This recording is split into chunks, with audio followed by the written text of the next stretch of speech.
back to Atypical Talk. This is a podcast where we have conversations that illuminate the intersection of faith, culture, and the common spaces of our humanity. I'm Abby. I'm Joel. And I'm Allison. And I wanted to start off by asking, what is the weirdest or most unique gift you've ever received? This is a hard one because I could not remember. And I don't know if I just like black out the weird things later, but my husband reminded me that as a wedding gift, we've been married almost 25 years now, but as a wedding gift, the pastor and his wife gave us a nativity set. Oh, so spiritual. Yeah.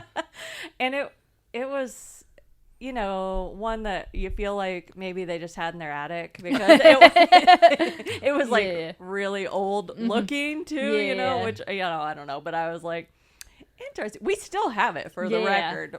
We don't put it out, but we still have it. You can't throw it away. Very white baby Jesus in this. Yeah, of course. And like, but you can't just toss it. No, I'm like, that way with any Christmas decor and stuff. Like, even if I'm not using it, I feel weird throwing it away because I'm like, I know someone gave this to me and they meant nice. Oh man, I have no sentimental value with that stuff. Like, they'll never know, they'll never ask. It's being thrown away. And ooh, what does it say about me? Oh my gosh, I didn't realize I was such a monster. If it was like Santa themed or something, I would. Oh, so it was because it was Jesus. Yeah. So you wouldn't throw away old Bibles? No. I don't think I would either. Oh man, there's just some weird. I don't know. It feels it's too sacred to just toss into the dump. Gonna have to talk to a therapist about that probably. That's good. What about you, Joel? A couple years ago, my wife's grandmother, who is almost 100 years old now, I believe she's 98 years old, she got me for Christmas. She always got me a gift card, and usually it was like an Amazon gift card. And then she got me an Uber gift card. And she goes, I know you like technology, so I got you an Uber gift card. And I'm like, Nana, do you know what Uber is? Like, it's something with the computer. I'm like, she thought it was like an Apple card or something. I know. But it was so funny. I remember thinking, where am I ever going to use an Uber gift card? And my wife and I used it like a couple weeks later when we were doing like a weekend getaway. Like, hey, we have this. Yeah. So, Thanks, Grandma. Thank you so much. An Uber gift. You like technology. Yeah, that's so funny. When I was like, I had to be 12 or 13, my grandma gave me this. It was like a make your own vest, like sewing kit, but it had like cats on it, and it was very like 90-year-old lady. This might be the most homeschool thing that you've ever done. I didn't make it. Yeah. I was like, were you into making your own clothes? I was gonna say, was or this your anything? thing? No, Okay. I mean, I had done it a few times when I was way younger. Like, I did it with my cousins and stuff like that. We made skirts or, you know, jewelry or stuff like that. But this was very, like, at 13 years old, I was like, this is the least cool gift you could have got me. Like, and it never got opened. It never got made. But you I'm still sure someone would held on to it. She still got it. I know exactly where it is. Pull it out of her mom's closet next to I'm sure that's where it is. Yeah. Oh, perfect. Very funny. Our first topic today, it's a Christianity Today article titled, All Christians Should Listen to Pope Leo on AI. In his first encyclical, Pope Leo issues a powerful warning about artificial intelligence that Protestant writer Russell Moore argues all Christians should take seriously. The Pope contends that the real danger of AI is not that machines will become too humans, but that humans will increasingly become more like machines, cold, isolated, and defined by efficiency rather than dignity. Despite pushback from figures like U.S. Interior Secretary Douglas Burgum, who dismissed the Pope's remarks as outside his role, Moore argues that Silicon Valley's unchecked AI agenda deserves serious spiritual and moral scrutiny. Moore draws on the biblical story of the Tower of Babel to frame today's AI moment, noting that the Babel builders were driven by a mixture of utopian pride and dystopian fear, a dynamic he sees mirrored in today's tech culture. He points to troubling trends like declining human connection, the replacement of relational vices with isolating ones, and tech leaders obsessively pursuing immortality and bunker building, as signs that society is rushing towards a post-human future without asking what it truly means to be human. Yet Moore insists the Christian vision offers a hopeful counter-narrative. The Babel story does not end in destruction, but in a divine call that ultimately leads to the incarnation of Christ. In an age of algorithms and automation, the Christian answer to dehumanization is the reminder that humanity is held together not by data or machines, but by the Word made flesh. So what did you guys think of this from Pope Leo? I thought it was really interesting and just a thoughtful approach. It wasn't driven by scare tactics or fear, but more of asking the deeper questions and asking maybe questions that don't feel immediate, but I think are really important to see how we see the world and see our role as humans. And so I was really drawn to it, and I echo so much that he said about the reality of the unique role that we have as humans is something that is incarnational, meaning that it's not just meta, it's not just digital, but it's spiritual and physical. And I thought that was so cool and a really good call for us to like, hey, we should have some guardrails and some boundaries, or ask questions, because it is a gold rush right now. AI is. I saw that OpenAI, who's behind ChatGPT, is gearing towards going public, and they're saying it could be the largest public offering in the history of the world. And because so many people want to get in on it, and so this is billions and billions of dollars. And I feel like when the profit motive is attached to this and people can make more money, we stop asking questions. And I think that what Pope Leo did was like, we should ask questions about, is this making us more human, or is it making us less human and more like a machine? And do we really want to be more like a machine? Is life really just about production and efficiency, or is it more about wrestling and connection and the messy moments of life? And so I was just drawn into it. I thought it was thoughtful, not fear-driven, but it's a cause for pause, or at least evaluation. Why do we run towards these things, and do we have any kind of wisdom beyond the next payday? Yeah, because AI, like, it can help you write your, college lit essay, summarize a book, diagnose why my plants are dying, please tell me. But like you mentioned, like, it can't tell you like why a human life has value, or like why sacrifice is noble, and like all these things that are just like human intrinsic to us, but like a lot of Silicon Valley, they just assume that people are basic computers, like, because we have them in our hands constantly. But like Jesus followers have always kind of rejected that idea that humans aren't merely processors of information. We're, image bearers of God. We're relational creatures, So I don't know. It's interesting because, if a machine can do all of the things that I can do, what still makes me like uniquely human, and valuable. Where's the value? Where's the value? From? If this machine can produce everything that I can produce and do everything that I need to do for my job, then why am I here? And what am I here for? Right. And do I have value anymore? I mean, these are all questions that I think people are wrestling with. And even to like the idea that you just mentioned of we're relational beings and we're built for relationship. I mean, some of the most terrifying things that I've read and listened to about AI is how there is a growing movement of people having AI companions that are like, or therapists using it as a therapy session. Full therapy, and then also just companionship of like, I'm dating this chatbot that is curated to me. Like, talk about feeding your narcissistic tendencies and not knowing how to like deal in the messiness of two different people walking together. If you feed what you want this companion to be, and it tells you exactly what you want to hear when you hear. I mean, one, who could ever actually compete with that in the real world? Because like that's part of any relationship, is two people becoming one, right?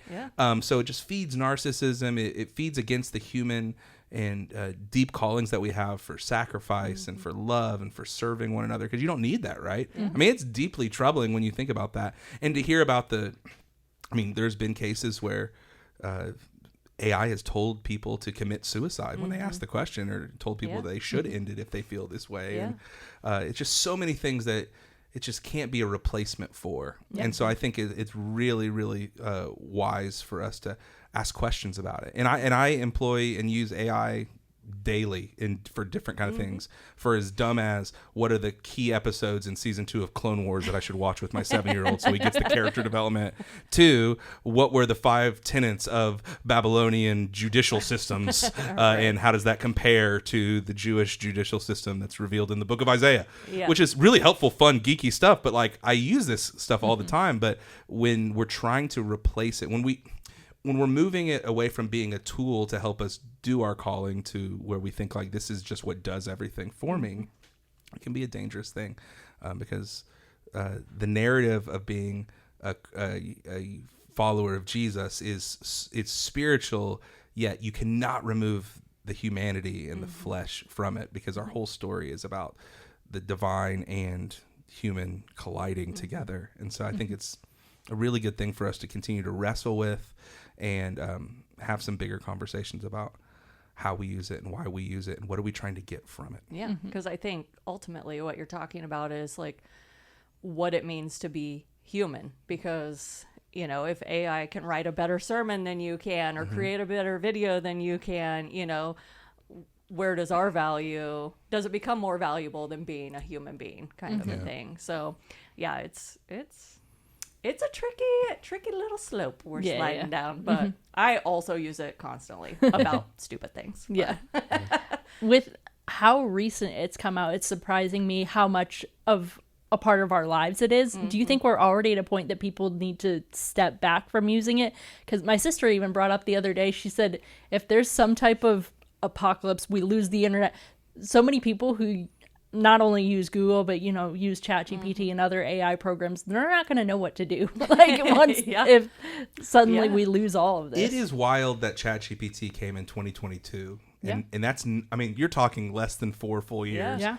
And how integrated it is in so many of our lives. Yeah. And the value I think it's added in our lives, but also the things we should question about in so many of our lives too. Like I can't think in my lifetime a technology that's been so quickly integrated into our lives to where it could be like, what do we even do? Yeah. But, you know, talk out of the other side of my mouth. Like I remember when I first started driving, I would print out MapQuest with papers to try to get me around Indianapolis or Chicago. And I'm like, well, how would I ever do without this? And then, you know, now it's on your phone and you just forget about these things and you learn to adapt and integrate into your life. And hopefully it's a net positive in that way too. But it is wild how quickly it is just. If I had the chat when I was in college.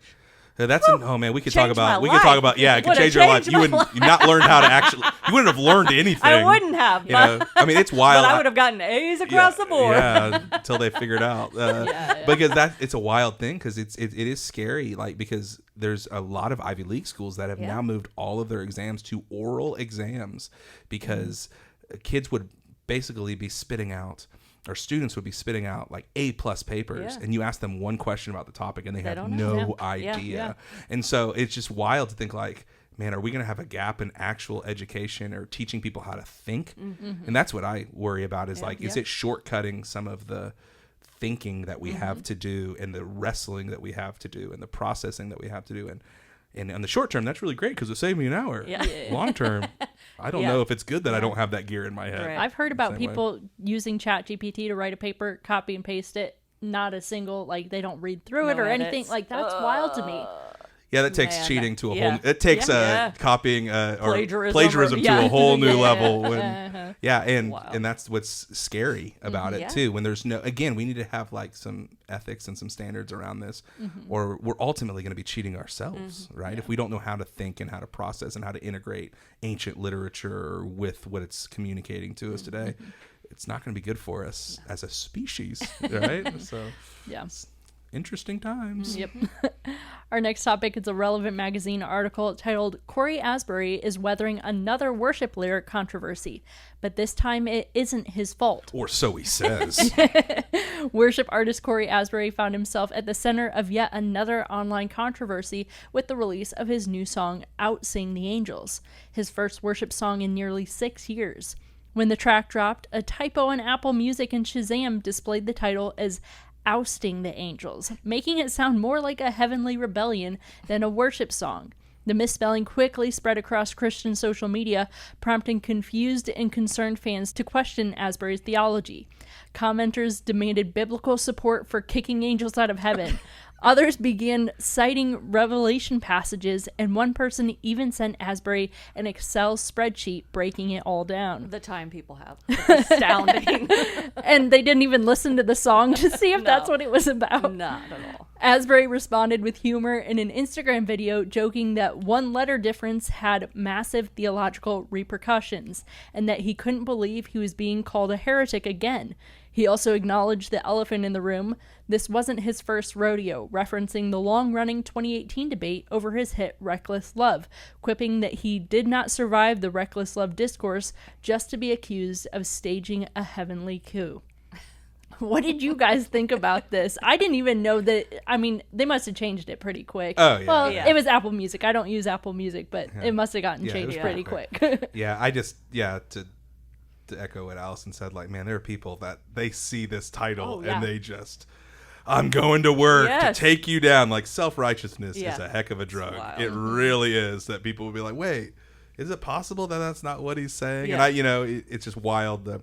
The Theo bros, as they're sometimes not affectionately referred to online, the Theo bros online just love to jump at people and watchdog what they think is wrong and explain to you. Actually, what's interesting, not explain to you, but explain to the internet how wrong you are more often than not, which again is just such a talk about bad theology. Like, if you think somebody is wrong about something, just go to them. Matthew 18, you go to them, right? And I think there's a couple examples of doing this, but others where let me post this blog or here's this YouTube series with a hot take of Cory Asbury is a heretic. And man, it just is so unattractive. And man, Christians, we can be like so good at just dogpiling our own people or shooting our wounded and running to pile on to heap shame on people instead of having a conversation or learning how to disagree agreeably. And I'm like, come on, you guys. That's my thing is like, come on, you guys. This is like so predictable. Yeah. Go outside and touch some grass. Touch some grass, please. But yeah, it is so funny. Outsing or ousting is that is just, it is a funny misspelling there too. But it is interesting. I remember back in 2018, Reckless Love, because I loved that song so much. It was so impactful to me the first couple times I heard it. And then and I just would sing it all the time, and I loved it. And I used to lead worship and sing it. And then I remember I found out a little late that people were so against the theology. God's love isn't reckless. That means that he is just not thinking, or he's like emotionally unhinged, and that's why he's doing. I'm like, you guys, what in the world? It's poetry. It's a metaphor. It's like, or what are we talking about here?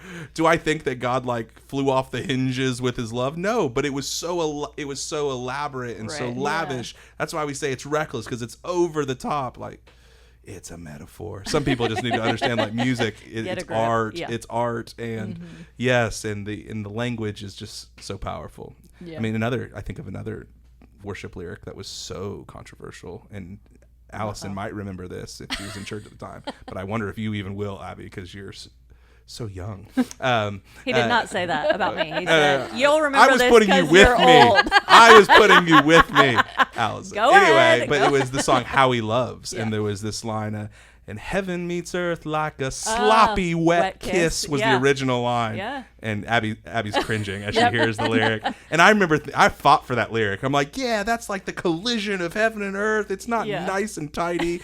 And then other people are like, it just gives me the ick thinking about that. And then it was cleaned up to unforeseen kiss, which I thought was a little controversial as well, because who likes to be kissed? Hidden? Who likes to be kissed in an unforeseen way? Like, do you have permission? Is it a secret? Did I give you permission to do this? I don't know. But it's worship lyrics, man. They can be controversial. Both of them kind of suck. They didn't ask us. They didn't ask us. Oh, that's amazing. That is so funny. So have you ever had an unfortunate misspelling that autocorrect either didn't save you from or made it worse? Yeah. When I was I was going to be coordinating some volunteers at a color run years and years and years ago, and I still remember this to this day. But I had told the lady that was overseeing it that this group of teenagers that she had put me in charge of, I would instill the fear of God in them, so that way they would behave and they would actually do the thing and da-da-da-da-da. But I sent that I would instill the fart of God in them. It's still pretty frightening. She's like, what is that? I don't even know what that means. But yeah, she immediately texted me back just all these laughing, dying, crying faces, you know, and I was like, well, got me. And this was before the edit button, you know. Yeah. Yeah, but text You were is out stuck there with forever. that. Yeah. Oh man, I have too many of things that I've just misspoken out loud that were ridiculous things in church. But I remember one time, right when I was in college, interning at a church doing worship ministry, I was writing notes for the band on Planning Center for how the song would start. And I was trying to say that the song would start with a really quiet, ethereal synth pad, just like a droning kind of, this atmospheric, ethereal sound. But I wrote urethral synth pad, thinking that's how you spelled ethereal. Oh, no. And everybody's like, what does that mean? And what is that all about? I'll never urethral. You're like, that's don't the sound Google that it. everybody needs to start a song. I will say there was another time I was visiting a friend's church for a Christmas Eve service once. This wasn't a typo. This is just so stinking funny to me. It was, Christmas Eve, one of the biggest services of the year. They're doing this song by Chris Tomlin called "Glory in the Highest," and they were doing it to where somebody sang the first verse and somebody else sang the second verse. And the line that the second verse starts with says, "Apart from you, there is no God. Apart from you, there is no God."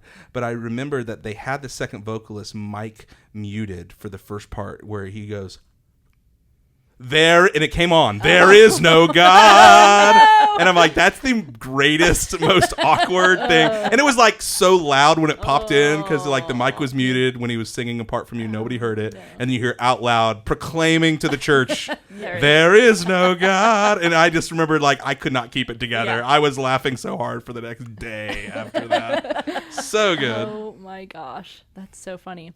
So I feel like I've had a bunch of different typos and stuff that I catch before I hit send. No fun. Yeah, I know. It's no fun. But I remember when me and Lucas first met, he thought I was mad at him all the time because I used proper punctuation. Oh, you monster. Periods and text messages? I do too. He was like, no one our age does this. Why are you texting like this? Are you mad at me? I was like, no, that's just how I text. I'll be there, period. I'm like, she does not want to be there. She's going to come back and bite me later. Oh, that's funny. Oh, my goodness. So is there any music right now, an album, song, artist that has been on repeat for you lately? So I enjoy the band The 502s. I don't know if you know them. They're kind of a summer anthem for me, like Dave is for you and used to be for me years ago as well. But, when the sun is shining and it's nice outside, I'm turning on the 502s. But I have also been listening to Noah Kahan's Great Divide album a lot. How depressing. Well. I for know. the summer. Well, that's what I gotta go back and forth. It's about balance. You can't live in the Noah Kahan Great Divide, okay? Yeah. So, There's no sunshine. There's not. But it's so good. Yeah. It's still so I've good. been listening to Great Divide on repeat as well. I think Dan This is is why my you guys favorite. don't smile anymore. This is why. Exactly. Yeah, that's it, Joel. Yeah. Yeah, but I've been listening to Dan and Dashboard are the two that I keep going back The to. songs. Yeah. Uh-huh. Yep. Such a good album. I know that I'm supposed to really like Noah Kahan, and I've told you guys You before. don't It's just have it's to. never grabbed me, even though Yeah. it's very popular. And but Brooke, one of our coworkers, made me a list a couple weeks ago, and there's a couple songs on there that I've gone back to and listened to that I'm like, I get it. Yeah. I get it. I get it. American Cars. Yeah. Yep, that one's good. Is that on Great Divide? Yep. Yeah. Is that a new one? Yeah, it's a big full band sound. I like that one a lot. It's actually about his sister. It's about American cars. Yeah. There's no metaphors It in is. this at all. Yeah, no, never in music. Not at all. Never at all. This week I'm going up to Chicago with Nico, another one of our coworkers, and we're going to go see Jimmy Eat World, a band that was very instrumental and important to me when I was in middle school. They're doing their 25th anniversary of their big album Bleed American that had the song The Middle, it just takes some time, Yeah, little yeah. girl, you're in the middle. Anyway, so we're going to go see them play that album all the way through, and I've been listening to that album and I'm like, man, I was in 8th grade and life was so simple and but it still slaps and the heart-wrenching heartbeat of it all is still so good. So I've been like going back to 2001 is what I've been listening to this week a lot. And then a lot of Dave Matthews Band because it's summertime and all those concerts are coming, and Goose and all the different kind of things that I am just loving with the Nicer weather. That's what I'm listening to. Our next topic today, it's a New York Times article titled, "In UFO Files, Some Christians See Vexing Questions and Demons." The Trump administration's release of Pentagon UFO files has sparked a fascinating theological debate among some conservative Christians. While the files contained murky, inconclusive images, the broader conversations around extraterrestrial life has prompted a group of pastors and Christian podcasters to quietly organize and prepare their communities for what they see as a potentially spiritual deceptive disclosure. A secretive February meeting in Nashville brought together charismatic Christian leaders who were briefed by anonymous intelligence operators on what may be coming. For many of these Christians, the explanation for UFOs isn't science, it's scripture. Rather than viewing unidentified aerial phenomena as visitors from other planets, prominent figures including Vice President J.D. Vance and Representative Lauren Boebert have publicly suggested these entities are demonic in nature. Not all Christian voices, however, are sounding alarms. Theologians and mainstream evangelical leaders like Russell Moore argue that the possibility of extraterrestrial life poses no fundamental threat to Christian faith, and that curiosity and openness should guide the response. Religion scholars note that humanity has long interpreted unexplained phenomena through spiritual frameworks, and that the UFO debate is simply the latest chapter in that ancient conversation. So what is your view on aliens? Do you think they could be demonic? Well, for me, as a Jesus follower, I already believe in a God who spoke the universe into existence, a virgin birth, angels, resurrection. So aliens aren't actually the weirdest thing probably on my theological list, Yep. you know. But Supernatural, unexplainable things, right? Yes, yeah. right. We kind of deal in that stuff, Yeah, right? and I don't know if aliens exist, right? I don't know if UFOs are secret military technology, misunderstood natural phenomena. Like, I don't know. And I think that as humans, a lot of times we want to have the answers to absolutely everything, but people often assume that, like, being a Jesus follower, Christianity requires Earth to be the only inhabited world, but I have never seen that in scripture necessarily, because the Bible is the story of God's relationship with humanity, not this comprehensive catalog of everything he ever made necessarily. So I don't know. One of the recurring themes is like God's creation is far bigger than humans could imagine, right? So like if God can create billions of galaxies, why would it be impossible to believe that he didn't create life somewhere else? Yeah. I don't know. But I don't think that's a threat to God's greatness either, personally. Mm-hmm. It might just magnify it. It might just make it bigger. But I don't know. Not a scientist. Okay? Not a scientist. No, I've been blown up about this over the last couple months because with, the administration releasing some videos and then going back to, I think it was 2022, 2023, when it was the first time that high-ranking officials in the military, not just a farmer in his backyard who said he saw something in the middle of the night or some guy stumbling out of the bar, but high-ranking military officials said, there have been things that we have seen on our radars that we cannot explain with human technology the way that we know it. So, which has led me to lots of interesting places and even considering it. And what does this mean? If so, how does this play into what I think about the world and about humanity? Does it make humans not as special as we thought we were because we're not alone? And sometimes I feel like we do need to be knocked down a couple pegs in our pride in that. There's a little bit of both sides of this that I think is healthy. But, and then this week, as we release this episode, tomorrow, Steven Spielberg's movie Disclosure Day is coming out, which is all about not taking the idea that maybe there are aliens, but more of maybe there's some people trying to not let this truth come out because of how disruptive it would be to society and to people of religion and all this kind of stuff. And I just along with what Allison said too, I don't ultimately feel very threatened by this at all in my faith. I think that what you see over and over again is God is more creative and more majestic and more loving than you could possibly imagine. And I don't see this as a threat. And there's multiple multiple biblical scholars and theologians that I look up to and trust that are like, this is an interesting possibility, but this doesn't dislodge anything that's true about us and true about God, because the scriptures is telling the story of God's relationship with humans, right? It's not this comprehensive, I forget how Allison said it so well, but it's not this comprehensive list of everything. So who knows? I think if God is who we see God to be revealed in the scriptures and who some of us know personally, then he's big enough and infinite enough to hold much more than our existence, but also intimate still, to understand and know and love us on an intimate way. So I don't feel that my faith is threatened. I do think it is really interesting when there are groups of some Christians who are just running to say that they're demonic. Like it's like they run towards, well, if it doesn't fit into my nice, neat categories that I see right now, it's interesting how in all human nature, but it's in religious human nature as well, that we just attach it to, well, what's the evil thing that we do hear about? And we just tie it to that. I mean, some of the things that I've read and some of the experts and military leaders that have come forth and said these things have said like, well, honestly, they have technology that we don't understand, and they've been here a long time and they visited many times and they haven't wiped us out. So we don't think that they're we don't think that they're hostile. So why do we so quickly just automatically say that they're demons?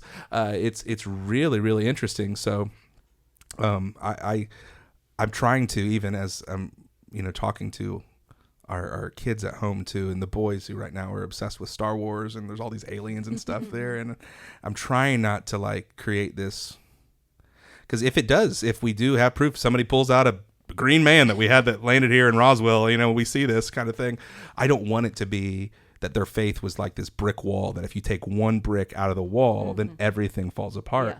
I heard years ago a better way to look at the idea of our faith is like a trampoline that has give to it, not just a brick wall, but it's something that is true and it's big enough to hold the weight of the new things that we discover, and we can still be in the game, if you will. And so I'm trying to think man, if there are aliens, God loves aliens too. And God loves us still. And and we don't have to be afraid. And I think that's the recurring emotion that people bring up to me, and people don't really know how to communicate, but they're like, well, if this is true, then is all of this baloney, or is all of this, does it not matter? And should we be afraid? And I'm like, man, for somebody who can hold the idea that there are other beings in the galaxy, and I believe that Jesus rose from the dead, I don't think I need to be afraid. And I don't think that that's going to be helpful as we try to process whatever truth is, and whatever people are going to argue is AI manipulated if it comes forward or whatever as well. So I just am trying to encourage others to just not be afraid of this, and let's not just so quickly throw a category of demon on something, or because what does that say about us, that we're something we don't understand, that we're afraid of, we just so quickly call demonic.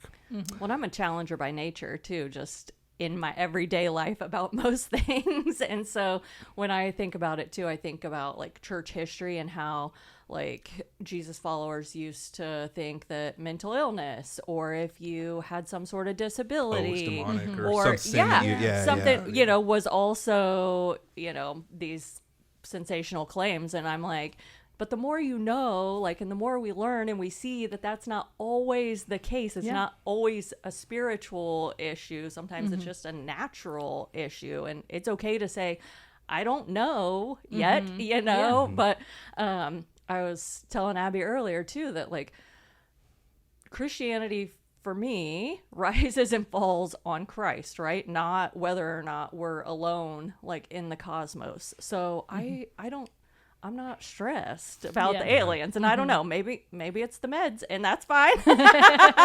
But for me, I'm not worried about it, because I'm my beliefs don't hinge on whether or not there's other life out there. And if you take it from there, and Jesus totally, and this is something maybe modern people are uncomfortable with, but Jesus totally believed in an unseen spiritual realm of something from another, if you want to call it dimension, that you could not feel and touch, but was affecting and was real as real can be. So Jesus had no problem with that. So why are we terrified and feeling like we're on defense, or we feel like everything's going to fall apart if this becomes something that is disclosed to us? So I just don't, when we put fear in the driver's seat, man, it doesn't get us anywhere.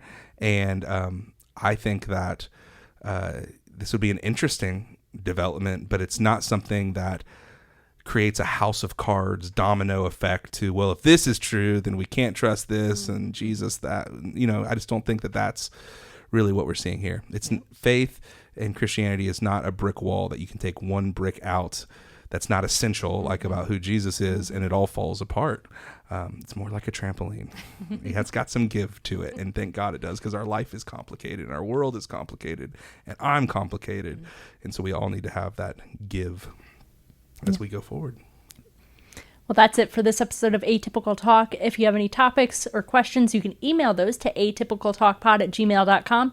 You can follow us on Instagram, Facebook, and TikTok at Atypical Talk Pod. And make sure to subscribe on your favorite podcast platform to get updates when new episodes go live.